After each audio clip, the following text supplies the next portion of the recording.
Tuhan bersamamu.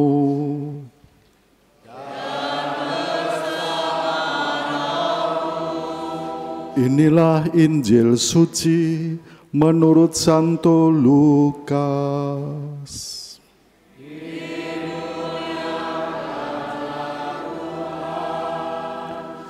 Sekali peristiwa, Yesus berkata kepada orang-orang Farisi, ada seorang kaya yang selalu berpakaian ungu dari kain halus, dan setiap hari ia bersukaria dalam kemewahan. Ada pula seorang pengemis bernama Lazarus. Badannya penuh dengan borok. Ia berbaring dekat pintu rumah orang kaya itu dan ingin menghilangkan laparnya dengan apa yang jatuh dari meja orang kaya itu. Malahan anjing-anjing datang dan menjilat boroknya.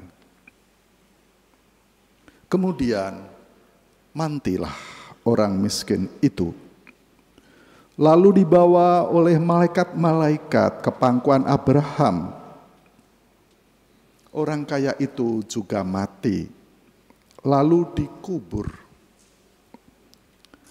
Sementara menderita sengsara di alam maut, ia memandang ke atas, dan dari jauh dilihatnya Abraham dan Lazarus duduk di pangkuannya.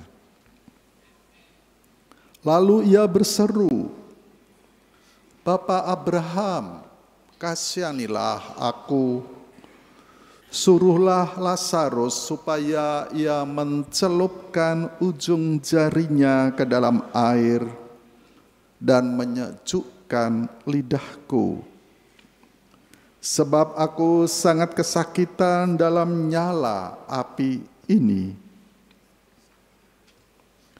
Tetapi Abraham berkata, "Anak, ingatlah, engkau telah menerima segala yang baik semasa hidupmu, sedangkan Lazarus segala yang buruk. Sekarang di sini dia mendapat penghiburan dan engkau sangat menderita. Selain itu, di antara kami dan engkau terbentang jurang yang tak terseberangi, supaya mereka yang mau pergi dari sini kepadamu, ataupun mereka yang mau datang dari situ kepada kami, tidak dapat menyeberang."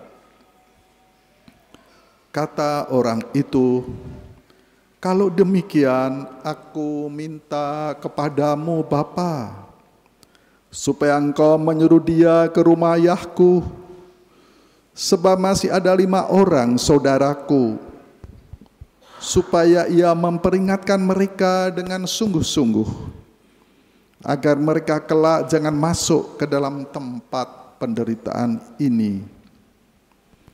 Tetapi kata Abraham, "Mereka memiliki kesaksian Musa dan para nabi. Baiklah mereka mendengarkannya."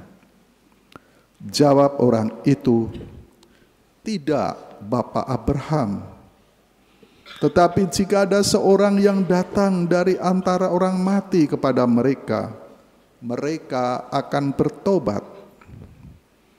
Kata Abraham kepadanya, "Jika mereka tidak mendengarkan kesaksian Musa dan para nabi, mereka tidak juga akan mau diyakinkan, sekalipun oleh seorang yang bangkit dari antara orang mati." Demikianlah sabda Tuhan.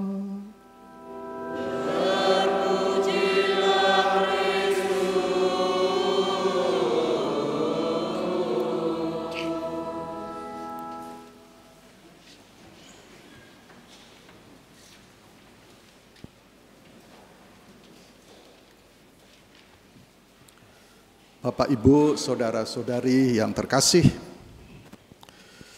sabda Tuhan bicara tentang bagaimana kita hidup dalam berelasi, di dalam berhubungan dengan saudara-saudari kita yang miskin. Miskin dalam arti yang sungguh membutuhkan bantuan kita karena mereka kurang kebutuhan pokok dalam hidupnya, yaitu sandang, pangan, papan. Bukan ditafsirkan kemiskinan rohani, kemiskinan pengetahuan, tetapi Tuhan Yesus menekankan kemiskinan yang sungguh kita alami untuk hidup sehari-hari yang harus kita penuhi.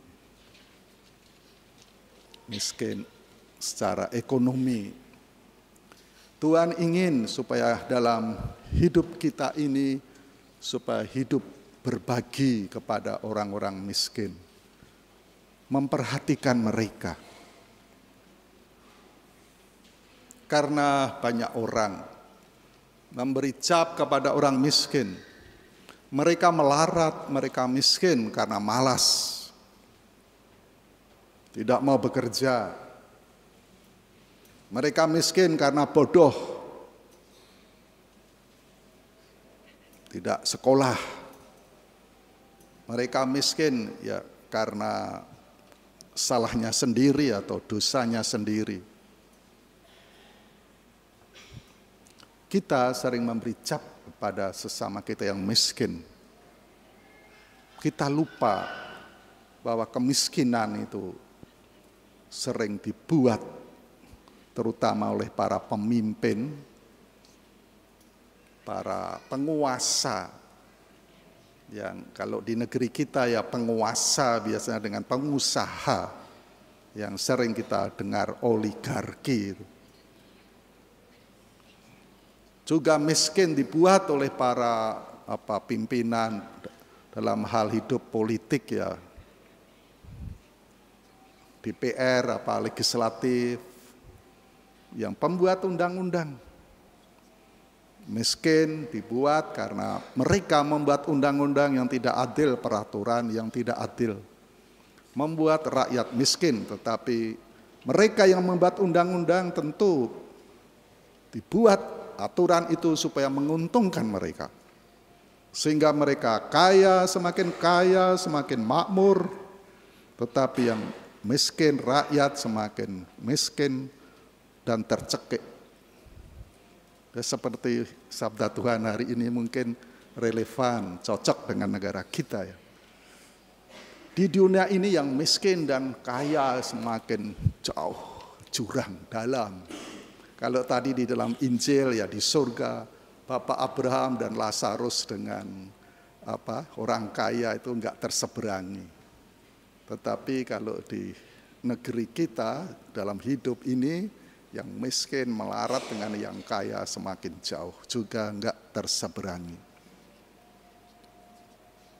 Sebetulnya kita kaya. Tuhan memberi anugerah, tanah air ini subur makmur. Papua itu penduduknya tidak banyak. Tetapi negeri Papua menghasilkan emas, tembaga, mungkin batu bara, minyak, dan kayu. Kayu apa namanya, saya tidak tahu, seperti kayu di bawah ini. Merbau atau apa yang dicari oleh orang-orang dunia ini. Cukup hasil dari bumi untuk penduduk Papua yang tidak banyak itu. Tetapi mengapa melarat? Maaf, miskin penduduk Papua. Ya karena aturannya dibuat oleh para pemimpin kita di Jakarta sana.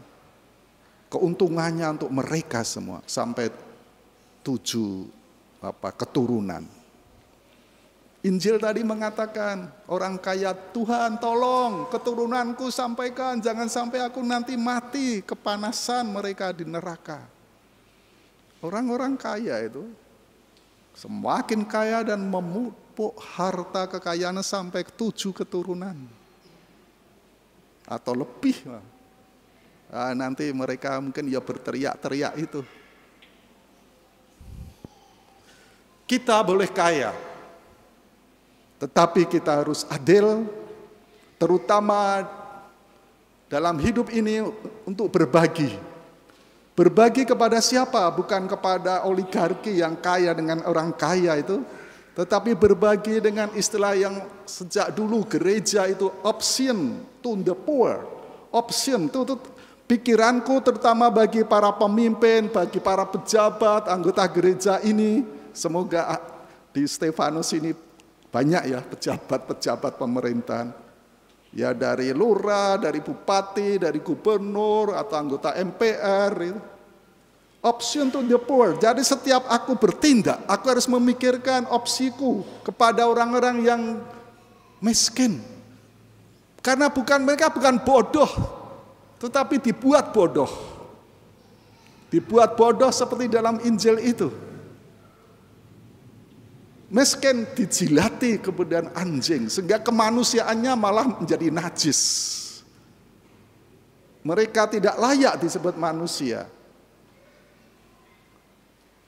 Kita kalau option to the poor, kita memikirkan saudara-saudara kita yang melarat, yang miskin, supaya mereka semakin penuh kemanusiaan. Dadi wong, ben dadi wong. Anak-anak kita kalau orang-orang di desa, Romo aku bangga anakku wis dadi wong. Dalam hati, apa mbiyen kewan? Oh enggak Romo. Karena anakku wis lulus, sudah kuliah, lulus di Surabaya wis duwe omah. Nah, dadi wong. Itu supaya orang miskin tadi dadi wong, semakin dadi wong, semakin penuh manusia. Jangan malah merosot, melorot, dijilati anjing jadi najis. Anjing, babi sejak zaman sebelum Yesus sudah najis di Palestina sana. Ya kita sebagai umat Allah gereja, mari dalam membuat peraturan juga dalam bertindak sehari-hari, kalau aku ingin berbagi, pikirkan aku harus terutama kepada orang yang membutuhkan uluranku. Dan untuk berbagi, kita juga semakin membuat sesamaku semakin penuh manusiawi, dan kita memperhatikan orang miskin. Tadi orang kaya hanya memikirkan dirinya sendiri, sangat egois. Orang-orang pejabat kita itu sangat egois. Dari anggota DPR, dari siapa membuat aturan hanya menguntungkan mereka dan menguntungkan golongannya, menguntungkan keturunannya, sudah menguntungkan itu saja. Bagi Tuhan orang yang memikirkan dirinya, kelompoknya, partainya supaya jelas, keturunannya, tapi tidak mau berbagi, bagi Tuhan Yesus itu akan masuk tempat yang panas tadi, orang kaya tadi. Dan oleh kitab Amsal dalam bacaan pertama hanya disebut celakalah, celakalah orang yang menikmati makan enak, menikmati domba dan sapi yang tambun-tambun, menikmati duduk di tempat-tempat dari gading gajah. Di dunia mereka seperti surga, tetapi setelah mereka mati, mereka tentu supaya adil menikmati penderitaan yang luar biasa. Bagi Tuhan Yesus orang yang pelit, yang kikir, apalagi dia punya banyak rezeki, hidupnya bagaikan neraka. Maka mari kita memperhatikan saudara-saudari kita yang miskin. Miskin dalam arti sungguh ekonomi. Dan memperhatikan dengan hati, memperhatikan sungguh-sungguh. Tidak seperti orang kaya itu. Orang miskin hanya dekat pintunya. Dia makan hanya hasil dari rempah-rempah orang kaya itu, sisa-sisa. Dekat di pintunya. Tapi di dalam Injil tidak pernah menyebut nama Lazarus, enggak pernah. Dia sangat cuek bebek kepada orang miskin. Gak pernah dalam Injil tadi menyebut, Tuhan coba Lazarus supaya memberitahu kepada keturunanku supaya gak pernah. Dia hanya menyebut Abraham, Bapak Abraham, Bapak Abraham. Kita kadangkala membantu orang miskin tetapi hanya karena kurang sepenuh hati. Tidak mengenal secara pribadi. Negara kita ya sangat bagus memperhatikan orang miskin. Sekolah-sekolah negeri dikasih MPG makanan bergizi gratis ya. Itu bagus, tetapi kenyataannya itu tidak dengan sepenuh hati. Karena karena di negeri ini proyek, ya mereka, saya dengar ada orang yang menolak untuk membuat MBG itu. Karenanya setiap orang dikasih 10.000. Dari atas nggak tahu berapa, tapi dari bawah dia hanya setiap 10.000, dia nggak mau. Maka kita sering mendengar ada keracunan di mana-mana ribuan. Keracunan itu. Karena tidak membantu sepenuh hati. Yang penting ya sudah aku membantu. Dan diambil uangnya yang hanya memperkaya diri para pejabat, para penguasa itu. Dan mereka enak mengatakan pimpinannya siapa saya lupa. Yang keracunan hanya 6.000 atau 7.000 atau mungkin lebih. Itu normal karena kita membantu jutaan anak-anak. Normal, manusia normal. Tidak. Setiap manusia itu dihargai oleh Tuhan. Jangan dianggap normal. Nanti mati 10.000 itu normal. Itu tidak sepenuh hati. Tidak ngewongke orang. Manusia oleh Tuhan Yesus, oleh gereja, setiap pribadi sangat dihormati. Gak boleh dikorbankan.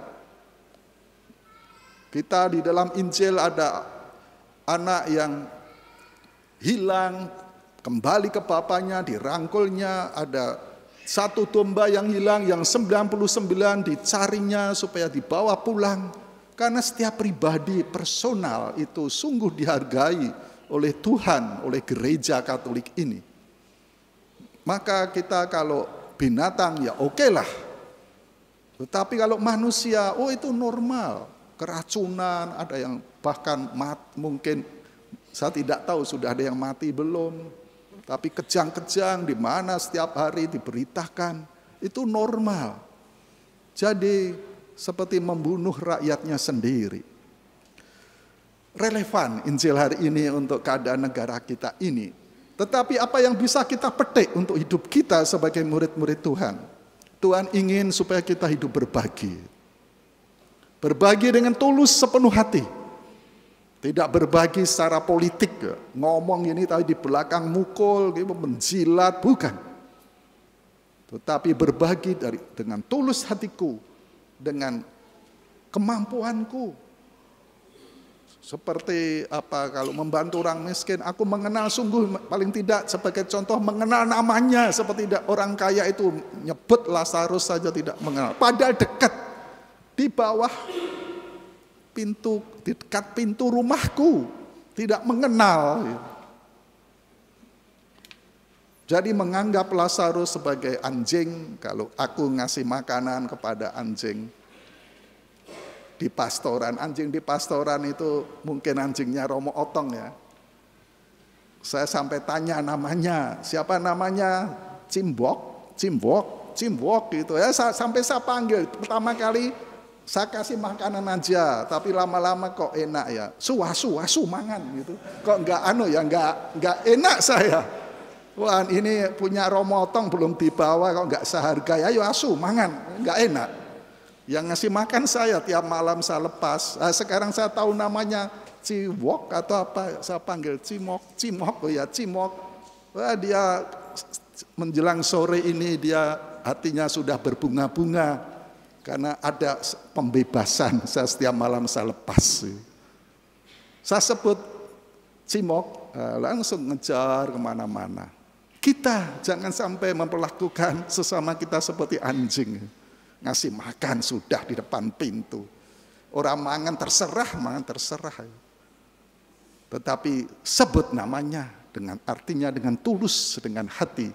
Dengan demikian hidup kita akan mengalami kebahagiaan yang luar biasa. Hidupku meskipun sederhana punya arti, punya makna bagi sesama. Dan itu yang dimaksud oleh Tuhan, surga. Kalau hidupku tidak egois tetapi memikirkan sesamaku, terutama yang sungguh membutuhkan uluran tangan kita. Amin.